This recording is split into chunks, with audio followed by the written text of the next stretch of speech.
ಒಂದು ಉಪಾಯ ಇದೆ ಮಹಾಪ್ರಭು. ಇದರಲ್ಲಿ ಬಹುಶಃ ಆಚಾರ್ಯರು ಸರಿ ಹೋಗಬಹುದು. ಏನು ಉಪಾಯ ಪಂಡಿತ ರಾಮಕೃಷ್ಣ? ನಾವು ಕಾತರರಾಗಿದ್ದೇವೆ, ಬೇಗ ಹೇಳಿ. ಮಹಾಪ್ರಭು, ಒಂದ್ ವೇಳೆ ನಾವಿಲ್ಲೇ ವ್ಯಕ್ತಿ ಪರಿವರ್ತನೆಯ ಔಷಧಿಯ ಸೇವನೆಯನ್ನ ಆಚಾರ್ಯರಿಗೆ ಮಾಡ್ಸಿದ್ರೆ, ಮತ್ತೆ ಅವ್ರ ಕಿವಿನಲ್ಲಿ ಏನೆಲ್ಲ ಹೇಳಬೇಕು ಅಂದ್ರೆ, ಅವ್ರ ಮೊದ್ಲು ಹೇಗಿದ್ರು ಅಂದ್ರೆ ದ್ವಾರಪಾಲಕನಾಗುವ ಮೊದ್ಲು ಏನು ಆಚಾರ್ಯರಾಗಿದ್ರು ಆ ವಿಚಾರನೆಲ್ಲ ಅವರ ಕಿವಿಯಲ್ಲಿ ಹೇಳಿದ್ರೆ ಬಹುಶಃ ಅವರು ಕೂಡ ಮೊದಲನೇ ರೀತಿ ಆಗಬಹುದು ಅಂತ ಅನ್ಸುತ್ತೆ. ಅದ್ರ ಅರ್ಥ ಆಚಾರ್ಯರಾಗ್ತಾರೆ. ಪಂಡಿತ ರಾಮಕೃಷ್ಣ, ಮತ್ತಿನ್ನೇಕೆ ತಡ ಮಾಡುತ್ತಿರುವುದು? ಶೀಘ್ರವಾಗಿ ಔಷಧಿಯ ಉಪಯೋಗ ಮಾಡಿ ಹಾಗೂ ಗುರುಗಳನ್ನು ಸರಿ ಮಾಡಿ. ನಿಮ್ಮ ಆಜ್ಞೆ ಮಹಾಪ್ರಭು.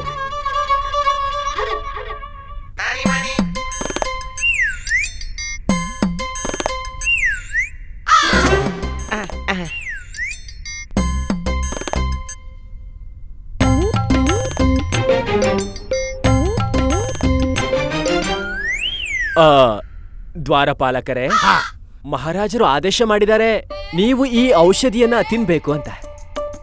ನಿಮ್ಮ ಆಜ್ಞೆ ಮಹಾರಾಜರೇ. ನಿಮ್ಮ 2 ಕೈಗಳನ್ನ ಮುಂದೆ ಮಾಡಿ. ಇಲ್ಲ, ನಾನು ಕೇವಲ ಒಂದು ಕೈಯನ್ನು ಚಾಚಬಹುದು ಅಷ್ಟೇ. ಮತ್ತೊಂದು ಕೈಯಲ್ಲಿ ಈಟಿ ಇದೆ, ಅದನ್ನು ನಾನು ಕೆಳಗಿಡಲು ಸಾಧ್ಯವಿಲ್ಲ. ಈ ಈಟಿ ಬಂದು ದ್ವಾರಪಾಲಕನ ಶರೀರದ ಒಂದು ಅಂಗದ ರೀತಿಯಂತೆ ಶ್ರೀಯುತರೆ. ಇದನ್ನು ತ್ಯಜಿಸೋದಕ್ಕಾಗೋದಿಲ್ಲ. ಸರಿ, ಅದನ್ನ ಬಿಟ್ಬಿಡಿ. ನೀವು ನಿಮ್ಮ 2 ಕೈಗಳನ್ನ ಮುಂದೆ ಮಾಡಬೇಡಿ, ನಿಮ್ಮ ಬಾಯಿನ ತೆರೀರಿ ಸಾಕು. ಆಗ್ಲಿ.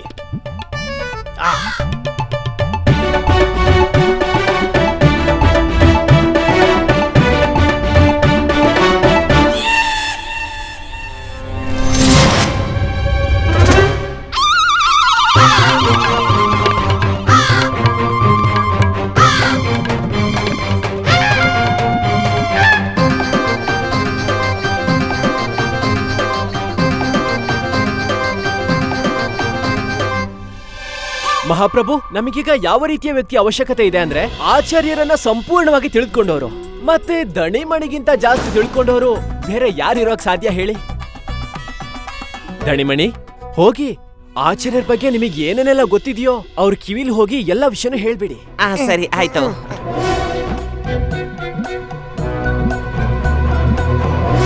ಕಪಟಿ, ಅಯೋಗ್ಯ, ದುಷ್ಟ, ದ್ರೋಹಿ, ಪಾಪಿ, ಪಂಡಿತ ರಾಮಕೃಷ್ಣನ ಜೊತೆ ದ್ವೇಷ ಇಟ್ಕೊಂಡಿರುವ ಹೊಟ್ಟೆ ಕಿಚ್ಚಿನ ಅಹಂಕಾರಿ, ಪೂರ್ತಿ ರಾಜ್ಯವನ್ನೇ ಲೂಟಿ ಮಾಡೋ ಕಳ್ಳ, ಮಹಾರಾಜರನ್ನು ಲೂಟಿ ಮಾಡಕ್ಕೆ ದಿನವೂ ಯೋಜನೆ ಹಾಕುವಂತ ಪರಪಂಚಿ ನೀನು.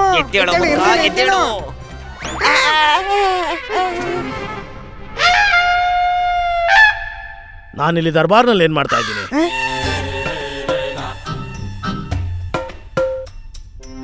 ನನ್ ದರ್ಬಾರ್ಗೆ ಹೇಗ್ ಬಂದೆ? ನನ್ಗೇನು ಅರ್ಥನೇ ಆಗ್ತಾ ಇಲ್ಲ. ನನ್ ದರ್ಬಾರ್ಗೆ ಹೇಗ್ ಬಂದೆ? ಗುರುಗಳೇ, ಶಾಂತರಾಗಿ. ನಾವು ನಿಮಗೆ ಎಲ್ಲವೂ ವಿಸ್ತಾರವಾಗಿ ಹೇಳುತ್ತೇವೆ. ಆದ್ರೆ ಮಹಾರಾಜರೇ, ನಾನು ನನ್ನ ಕೊಠಡಿಯಲ್ಲಿದ್ದೆ. ನಾನು ಇಲ್ಲಿ ಹೇಗ್ ಬಂದೆ ಅಂತ. ಆಚಾರ್ಯರೇ, ಆ ವೈದ್ಯ ನಿಮಗೆ ಎಂತ ಔಷಧಿ ಕೊಟ್ಟಿದ್ದ ಅಂದ್ರೆ ನೀವು ಅದ್ರ ಕಾರಣದಿಂದ ದ್ವಾರಪಾಲಕರಾಗಿದ್ರಿ. ನಾನು ದ್ವಾರಪಾಲಕನಾಗಿದ್ದ. ಆದ್ರೆ ನಾನು ವೈದ್ಯನಿಗೆ ಹೇಳಿದ್ದು ನನಗೆ ನೆನಪಿನ ಶಕ್ತಿ.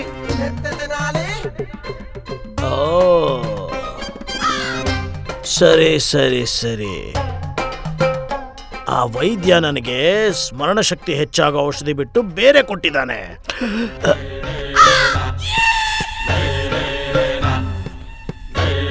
ಮಹಾರಾಜರೇ, ನಾನು ಆ ವೈದ್ಯನ ಮಾತ್ರ ಬಿಡೋದಿಲ್ಲ, ಯಾವತ್ತೂ ಬಿಡೋದಿಲ್ಲ. ಮತ್ತೆ ಅವನನ್ನು ಬಿಡೋದಿಲ್ಲ.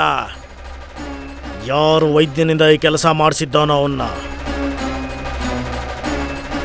ಆಚಾರ್ಯರೇ, ನನಗೆ ಅನಿಸ್ತಾ ಇದೆ ನೀವು ವಿಶ್ರಾಂತಿ ತಗೊಳ್ಳೋ ಅಗತ್ಯ ಇದೆ ಅಂತ. ಮಹಾಪ್ರಭು, ಆಚಾರ್ಯರಿಗೆ ವಿಶ್ರಾಂತಿ ಮಾಡೋ ಅಗತ್ಯ ಇದೆ ಅನಿಸ್ತಿದೆ. ಸರಿಯಾದ ಮಾತು ಹೇಳಿದಿರಿ ಪಂಡಿತ ರಾಮಕೃಷ್ಣ. ಗುರುಗಳೇ, ನಾವು ಬಯಸುತ್ತೇವೆ ನೀವು ಸ್ವಲ್ಪ ವಿಶ್ರಾಮ ಪಡೆಯಲಿ ಎಂದು. ಧನಿಮನಿ, ನೀವು ಗುರುಗಳನ್ನು ಕುಶಲವಾಗಿ ಅವರ ಮನೆಗೆ ಕರೆದುಕೊಂಡು ಹೋಗಿ. ಆಯ್ತು ಮಹಾರಾಜರೇ. ಬನ್ನಿ ಬನ್ನಿ, ವಿಶ್ರಾಂತಿ ಮಾಡಿ.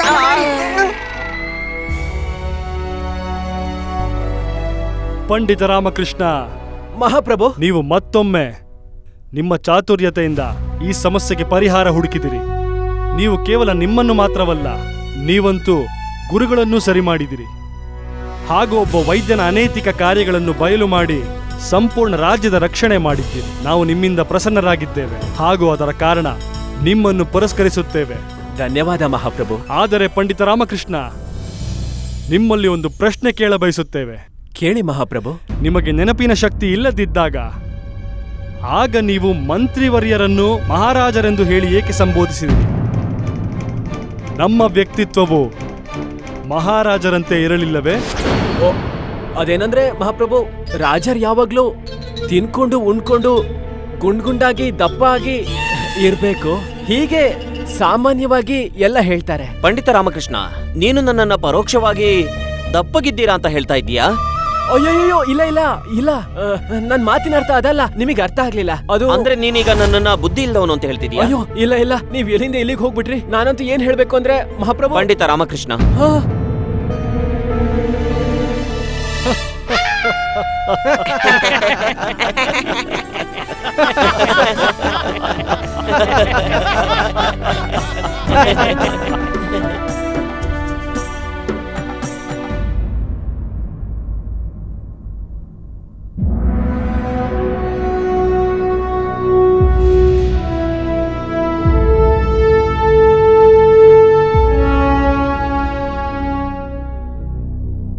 ಮಹಾರಾಜ್ರೆ, ತಾವು ಯಾವುದೋ ವಿಷಯದಲ್ಲಿ ಮುಳುಗೋಗಿದ್ದೀರಾ.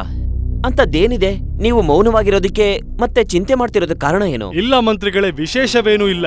ನಾವು ಜೀವನದಲ್ಲಿ ಸುಖ ದುಃಖಗಳ ಚಕ್ರದ ಬಗ್ಗೆ ಚಿಂತನೆ ಮಾಡುತ್ತಿದ್ದೇವೆ.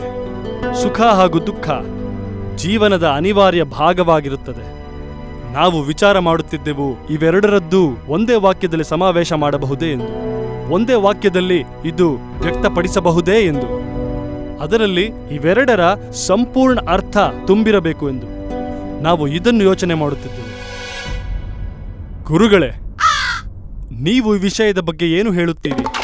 ಮಹಾರಾಜರೇ, ನಿಮಗೆ ಗೊತ್ತಿದೆ, ನಮಗೆ ಶಾಸ್ತ್ರಗಳ ಅರಿವಿದೆ, ವೇದಗಳ ವಿಷಯಗಳಲ್ಲಿ ಪ್ರತಿ ಪ್ರಕಾರದಲ್ಲೂ ನಮಗೆ ಜ್ಞಾನವಿದೆ ಅಂತ ನಿಮಗೆ ತಿಳಿದಿದೆ. ಆದರೆ ಮಹಾರಾಜರೇ, ಇದು ಸಂಭವವಿಲ್ಲ. ಜೀವನದ ಸುಖ ದುಃಖಗಳನ್ನ ಒಂದು ವಾಕ್ಯದಲ್ಲಿ ಪರಿಭಾಷಿತವಾಗಿ ಹೇಳೋಕ್ಕಾಗಲ್ಲ. ಕ್ಷಮಿಸಿ ಮಹಾಪ್ರಭು, ಆದ್ರೆ ನನ್ನ ಪ್ರಕಾರ ಇದು ಖಂಡಿತವಾಗ್ಲೂ ಆಗತ್ತೆ. ಗುರುಗಳೇ, ಎಲ್ಲಿ ನಿಮ್ಮ ಜ್ಞಾನದ ದ್ವಾರವು ಮುಚ್ಕೊಳ್ಳುತ್ತಲ್ಲ, ಅಲ್ಲೇ ಪಂಡಿತ ರಾಮಕೃಷ್ಣನ ಜ್ಞಾನದ ದ್ವಾರವು ತೆರೆದುಕೊಳ್ಳುತ್ತೆ.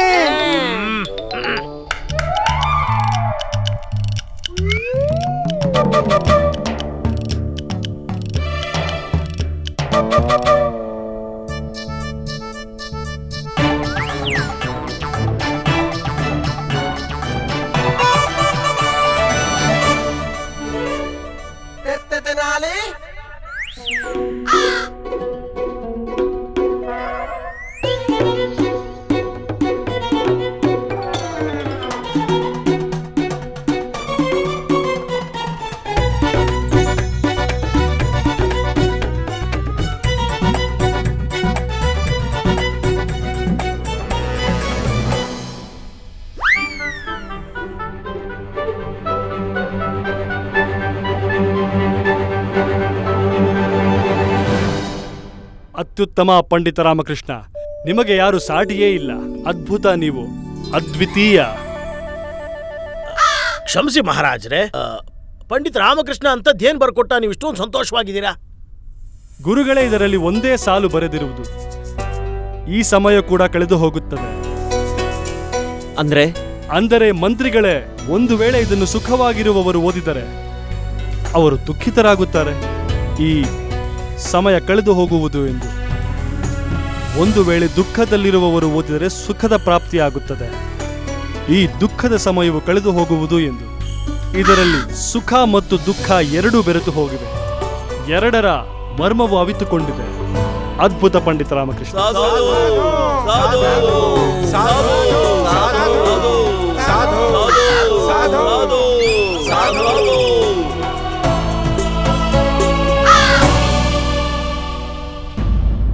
ಮಹಾರಾಜರೇ, ತಾಳಿಕೋಟೆಯ ರಾಜ ಸುಲ್ತಾನ್ ಸಂಸುದ್ದೀನ್ ಜಫರ್ ಅವರ ದೂತ ಬನ್ನೇ ಖಾನ್ ಈ ರಾಜ ದರ್ಬಾರಿನಲ್ಲಿ ಉಪಸ್ಥಿತರಾಗೋದಿಕ್ಕೆ ಅನುಮತಿ ಕೇಳ್ತಿದ್ದಾರೆ. ಹಾ ಮಂತ್ರಿಗಳೇ, ನಾವು ಅವರಿಗೆ ಒಂದು ಸಂಧಿ ಪ್ರಸ್ತಾಪನೆ ಕಳಿಸಿದ್ದೆವು.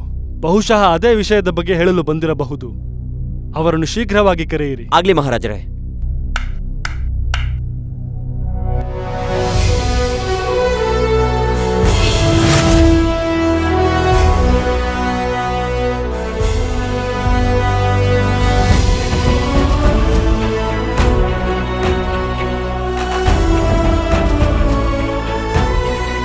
आदाब अर्ज करता हूँ हुजूर। आदाब आदाब ಬನ್ನೇ ಖಾನ್, ನನಗೆ ನಿನ್ನ ಅಭಿವಾದನ ಇಷ್ಟವಾಯಿತು. आदाब अर्ज करता हूँ हुजूर।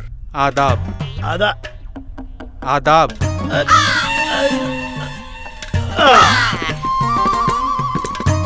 ಸಾಕು ಸಾಕು ಸಾಕು ಸಾಕು ಸಾಕು. ಅದಾಬ್ ಅದಾಬ್. ನಮ್ ಸೊಂಟ ಇದು ಹಗ್ಗದ ಕೊನೆಯಲ್ಲ, ಎಳಿತಾ ಹೋಗೋದಕ್ಕೆ ಎಳಿತಾ ಹೋಗೋದಕ್ಕೆ. ಈಗ ಮಹಾರಾಜನ ಮುಂದೆ ಬಂದಿರುವಂತ ವಿಷಯವನ್ನ ಸ್ಪಷ್ಟವಾಗಿ ಹೇಳಿ. ಹುಜೂರ್, ನಮ್ ಸುಲ್ತಾನ ಶಂಸುದ್ದೀನ್ ಜಫರ್ ಖಾನ್ ರವರು ಈ ಬಾರಿ ಕೂಡ ನಮ್ಮ ಸುಲ್ತಾನ ನಿಮಗೊಂದು ಚಿಕ್ಕ ಉಡುಗೊರೆ ಕಳಿಸಿದ್ದಾರೆ.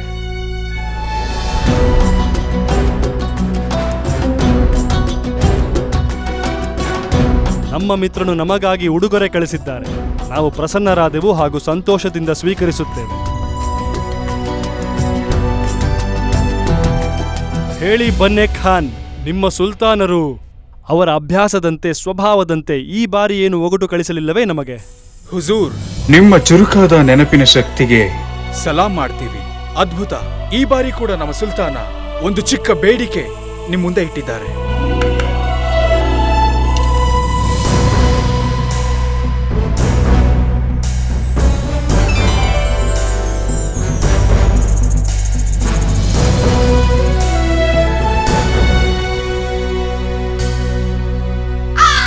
ಖಾಲಿ ಮಡಕೆ? ಹುಜೂರ್, ಇಲ್ಲಿ ಕಾಣ್ತಿರೋ ಖಾಲಿ ಮಡಿಕೆಯಲ್ಲಿ ನಮ್ಮ ಸುಲ್ತಾನನ ಸಂದೇಶ ಇದೆ. ನಮ್ಮ ಸುಲ್ತಾನನ ಬೇಡಿಕೆ ಏನಂದ್ರೆ ಅವ್ರು ನಿಮ್ಮಿಂದ ಒಪ್ಪಿಗೆ ಕೇಳ್ತಿದ್ದಾರೆ. ಖಂಡಿತವಾಗ್ಲು ಇದರಲ್ಲಿ ಅವರಿಗೂ ಕೂಡ ಲಾಭ ಇದೆ. ಸುಲ್ತಾನ್ ಕೇಳ್ಪಟ್ಟಿದ್ದಾರೆ, ಅದು ನಿಮ್ಮ ರಾಜ್ಯದಲ್ಲಿ ತುಂಬಾ ಬುದ್ಧಿವಂತ ಮತ್ತು ಚತುರ ವ್ಯಕ್ತಿಗಳಿದ್ದಾರೆ.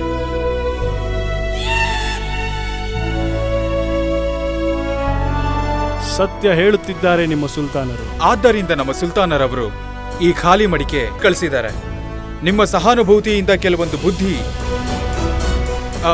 ಇದರಲ್ಲಿ ಕೆಲವೊಂದು ಬುದ್ಧಿ ತುಂಬಿ ಕಳಿಸ್ಕೊಡಿ.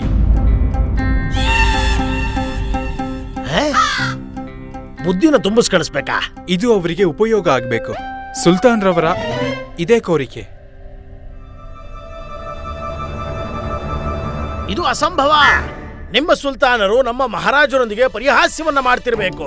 ಮನುಷ್ಯನ ಬುದ್ಧಿವಂತಿಕೆಯನ್ನ ಒಂದು ಮಡಿಕೆಯಲ್ಲಿ ಹೇಗೆ ತುಂಬಿ ಕಳಿಸಕ್ಕಾಗುತ್ತೆ? ಅಸಾಧ್ಯ ಇದು. ಇಲ್ಲ ಗುರುಗಳೇ, ಇದು ಪರಿಹಾಸ್ಯವಲ್ಲ. ನಾವು ಇವರ ಸುಲ್ತಾನರನ್ನು ಬಹಳ ವರ್ಷಗಳಿಂದ ಚೆನ್ನಾಗಿ ಅರಿತಿದ್ದೇವೆ. ಒಂದು ವೇಳೆ ಈ ಮಡಿಕೆಯಲ್ಲಿ ಬುದ್ಧಿ ಬಯಸುತ್ತಾರೆಂದರೆ ನಮಗೆ ಅವರ ಉದ್ದೇಶ ಅರ್ಥವಾಯಿತು, ಹಾಗೂ ಇದನ್ನು ಅವಶ್ಯವಾಗಿ ಪೂರ್ಣಗೊಳಿಸುತ್ತೇವೆ. ಆದ್ರೆ ಹೇಗೆ ಮಹಾರಾಜರೇ? ನಮ್ಮ ರಾಜ ದರ್ಬಾರಿನಲ್ಲಿ ಯಾರೂ ಅಂಥವರಿಲ್ಲವೇ? ಈ ಮಡಿಕೆಯಲ್ಲಿ ಬುದ್ಧಿ ತುಂಬುವಂಥವರು. ನಾವು ನಮ್ಮ ಮಿತ್ರರ ಉದ್ದೇಶ ಪೂರ್ಣಗೊಳಿಸಲು ಹಾಗೂ ಅವರ ಪ್ರಶ್ನೆಗೆ ಸರಿಯಾದ ಪ್ರತ್ಯುತ್ತರ ಕೊಡಲು.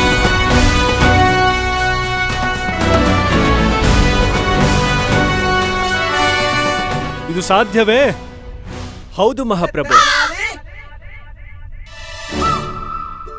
ಅದ್ಭುತ ಪಂಡಿತ ರಾಮಕೃಷ್ಣ, ಸ್ಪಷ್ಟವಾಗಿ ಹೇಳಿ ಹೇಗೆ ಸಾಧ್ಯವಿದು ಎಂದು. ನಿಮ್ಮ ಆಜ್ಞೆ ಮಹಾಪ್ರಭು. ಬುದ್ಧಿ ವಿವಿಧ ರೀತಿಯಲ್ಲಿರುತ್ತೆ. ಮೊದಲನೇದು ಕಪಟಿ ಬುದ್ಧಿ, ಅದು ಬೇರೆಯವರಿಗೆ ಹಾನಿಯನ್ನೇ ಉಂಟು ಮಾಡುತ್ತೆ. ಎರಡನೇದು ದುರಾಸೆ ಬುದ್ಧಿ, ಆ ಬುದ್ಧಿಯಂತೂ ತನ್ನ ಸ್ವಾರ್ಥಕ್ಕೆ ಮಾತ್ರ ಪ್ರಯೋಗ ಮಾಡುತ್ತೆ. ಪಂಡಿತ ರಾಮಕೃಷ್ಣ, ನೀವು ಪದೇ ಪದೇ ಯಾಕೆ ನಮ್ ಕಡೆ ನೋಡ್ತೀರಾ? ಅಯ್ಯೋ ಇಲ್ಲ ಇಲ್ಲ ಆಚಾರ್ಯರೇ, ನಾನು ನನ್ನ ವಿಚಾರಗಳನ್ನ ಹೇಳುವಾಗ ನಿಮ್ಮ ಕಡೆ ನೋಡ್ತಿದ್ದೆ ಅಷ್ಟೇ. ನಾನು ಹೇಳ್ತಾ ಇರೋದು ಇದು ಸರಿನೋ ಅಥವಾ ತಪ್ಪು ಅಂತ. ಸರಿ ಸರಿ ಸರಿಯಾಗಿದೆ, ಮುಂದಕ್ಕೆ ಹೋಗಿ. ಧನ್ಯವಾದ ಧನ್ಯವಾದ ಮಹಾಪ್ರಭು. ಮೂರನೇ ಬುದ್ಧಿ ರಾಜತಾಂತ್ರಿಕ ಬುದ್ಧಿ, ಅದು ನಮ್ಮ ಮಂತ್ರಿವರ್ಯ ತಿಮ್ಮರಸು ಅವರ ಹತ್ರ ಇದೆ. ನಾಲ್ಕನೇ ಬುದ್ಧಿನೇ ಸಮದೃಷ್ಟಿ ಬುದ್ಧಿ, ಆ ಬುದ್ಧಿ ಅಂತೂ ಈಶ್ವರನ ಹತ್ರ ಇರತ್ತೆ. ಮತ್ತೆ ಈ ರಾಜರುಗಳ ಹತ್ರ ಇರತ್ತೆ, ಯಾರು ಸಬಲರಾಗ್ತಾರೋ ಅವರು. ಯಾವ ತರ ಅಂದ್ರೆ ನಿಮ್ ತರ. ಪಂಡಿತ ರಾಮಕೃಷ್ಣ, ಒಂದು ವೇಳೆ 4 ಬುದ್ಧಿ ಇದೆ ಎಂದರೆ 5ನೇದ್ದು ಇರಬೇಕಲ್ಲವೇ? ಹೌದು ಮಹಾಪ್ರಭು, 5ನೇ ಬುದ್ಧಿಯೇ ಸಾತ್ವಿಕ ಬುದ್ಧಿ. ಆ ಬುದ್ಧಿ ಹೇಗಿರುತ್ತೆ ಅಂದ್ರೆ ಪ್ರತಿಯೊಬ್ಬರಿಗೂ ಕೂಡ ಒಳ್ಳೆದನ್ನೇ ಬಯಸುತ್ತೆ, ಯಾರಿಗೂ ಕೂಡ ಹಾನಿ ಮಾಡೋದಿಲ್ಲ. ಆದ್ರೆ ಮಹಾಪ್ರಭು, ಈ ಬುದ್ಧಿ ಅಂತೂ ಸ್ವಲ್ಪ ಜನರಿಗೆ ಮಾತ್ರ ಇರುತ್ತೆ. ಒಂದ್ ವೇಳೆ ಈ ಮಡಿಕೆನ ಈ ಬುದ್ಧಿಯಿಂದ ತುಂಬಬೇಕು ಅಂತಂದ್ರೆ ಸ್ವಲ್ಪ ಕಾಲಾವಕಾಶ ಬೇಕಾಗತ್ತೆ ಮಹಾಪ್ರಭು. ಪಂಡಿತ ರಾಮಕೃಷ್ಣ, ನೀವು ಏನ್ ಹೇಳ್ಬೇಕು ಅಂತ ಬಯಸ್ತೀರಾ? ಸ್ಪಷ್ಟವಾಗಿ ಹೇಳಿ. ಸರಿ ಮಂತ್ರಿವರ್ಯರೇ. ಮಹಾಪ್ರಭು, ಆದರಣೀಯ ಬನ್ನೇ ಖಾನ್ ಅವರಿಗೆ ಪೂರ್ತಿ ಆಧಾರದ ಸತ್ಕಾರದ ಜೊತೆ ರಾಜ್ಯದ ಆತಿಥ್ಯವನ್ನ ಕೂಡ ಕೊಡಬೇಕು. ಮತ್ತೆ ನನಗೆ 1 ವಾರದ ಕಾಲಾವಕಾಶ ಕೊಡಿ. ನಾನು ಈ ಮಡಕೆ ಒಳಗೆ ಬುದ್ಧಿನ ಸೇರಿಸಿ ನಿಮ್ ಎದುರು ತರ್ತೀನಿ. ಆದ್ರೆ ಮಹಾರಾಜ್ರೆ, ಸಾತ್ವಿಕ ಬುದ್ಧಿ ನಮ್ಮ ಬಳಿ ಮಾತ್ರ ಇದೆ. ನಾನು ಸಹ ಬುದ್ಧಿಯನ್ನ ಕೊಡ್ತೇನೆ. ಇದು ರಾಜ್ಯದ ಪ್ರತಿಷ್ಠೆಯ ಪ್ರಶ್ನೆ ಮಹಾರಾಜ್ರೆ. ಇಡೀ ರಾಜ್ಯವನ್ನೇ ಲೂಟಿ ಮಾಡೋ ಈ ಮುದುಕ ದಾನದ ಬಗ್ಗೆ ಮಾತಾಡ್ತಿದ್ದಾನೆ. ಅದು ಬೇರೆ ಬುದ್ಧಿ ದಾನವಂತೆ, ಅದಂತೂ ಇವನಲ್ಲಿ ಇಲ್ಲವೇ ಇಲ್ಲ. ಉಚಿತವಿದು, ಉಚಿತ ಗುರುಗಳೇ. ನೀವಿಬ್ಬರು ಮಹಾನುಭಾವರು ನಿಮ್ಮ ನಿಮ್ಮ ಪ್ರಯತ್ನವನ್ನು ಪ್ರಾರಂಭಿಸಿ, ಹಾಗೂ ನಾವು 1 ವಾರದ ನಂತರ ಈ ಮಡಿಕೆಯಲ್ಲಿ ಬುದ್ಧಿ ತುಂಬಿಸಿ ಇಲ್ಲಿ ಇದೇ ರಾಜದರ್ಬಾರಿನಲ್ಲಿ ಭೇಟಿಯಾಗೋಣ. ಆಗ್ಲಿ ಮಹಾರಾಜ್ರೆ. ಹಾಗೂ ಅಲ್ಲಿಯವರೆಗೂ ಮಂತ್ರಿಗಳೇ, ಬನ್ನೇಖಾನರಿಗೆ ನಮ್ಮ ಅತಿಥಿ ಗೃಹದಲ್ಲಿ ಇರುವ ವ್ಯವಸ್ಥೆ ಮಾಡಿ. ಆಗ್ಲಿ ಮಹಾರಾಜರೇ.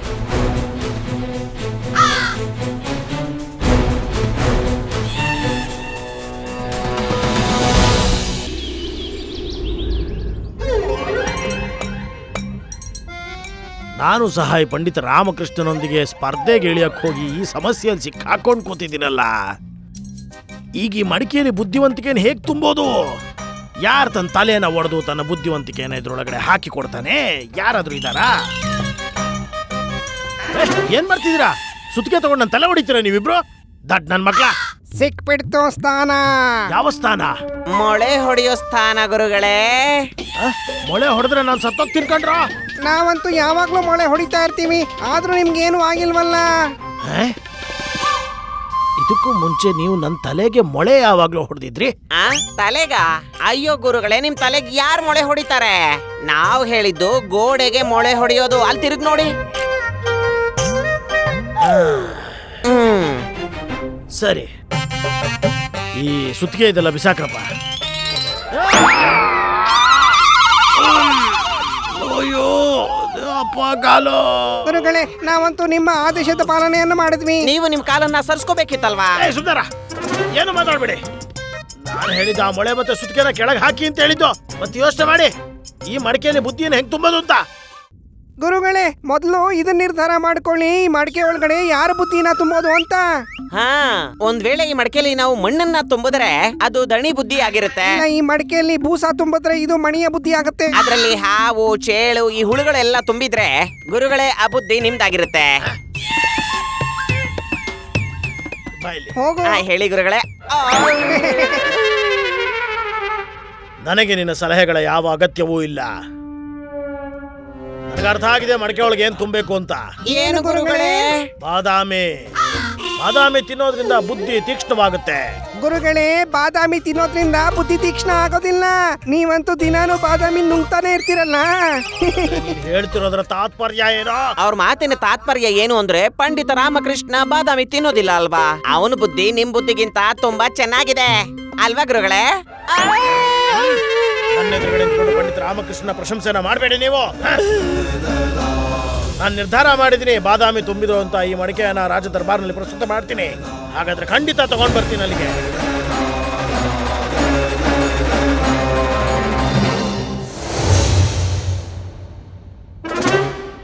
ಒಬ್ಬ ಮೂರ್ಖ ಬುದ್ಧಿ ಬೇಕು ಅಂತಿದ್ದಾನೆ, ಇನ್ನೊಬ್ಬ ಮೂರ್ಖ ಮಡಕೆ ಒಳಗಡೆ ಬುದ್ಧಿ ತುಂಬಿಸ್ತೀನಿ ಅಂತ ಹೊರಟಿದ್ದಾನೆ. ನನ್ನನ್ನು ಮೂರ್ಖ ಅಂತಿದೀಯಾ? ಇಲ್ಲ ಇಲ್ಲ ಇಲ್ಲ, ನಾನೆಲ್ಲ ಅಮ್ಮ ಹೇಳ್ತಿದ್ದಾರೆ. ಶಬ್ದ ಮಾತ್ರ ನಂದು, ಭಾವ ಅಮ್ಮಂದೆ.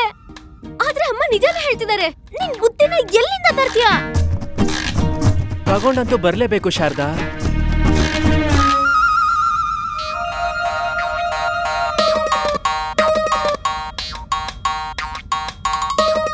ಏನ್ ಮಾಡ್ತಾ ಇದೀಯೋ? ಅಯ್ಯ, ನನ್ನ ಹತ್ರ ಜಾಸ್ತಿ ಬುದ್ಧಿ ಇದೆ ಅಲ್ವಾ, ಅದಕ್ಕೆ ನಾನು ಸ್ವಲ್ಪ ಬುದ್ಧಿನ ಮತ್ಕೆಲ್ಲ ಹಾಕ್ತಿದ್ದೀನಿ. ನೋಡಿ ಇವನ್ನ, ಎಂತ ಬುದ್ಧಿವಂತ ಹುಡುಗ ಇವನು.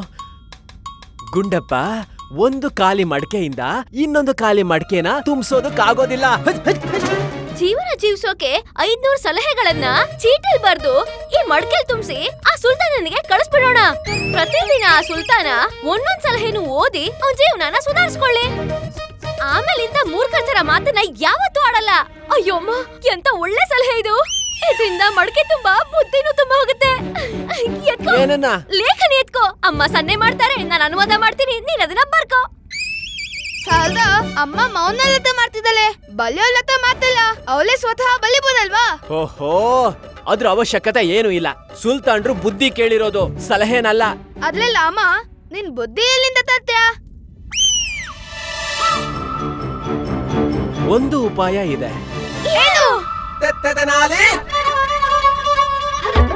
ಈ ಮಡಕೆ ಒಳಗೆ ಬುದ್ಧಿನ ಬೆಳೆಸ್ಬೇಕು.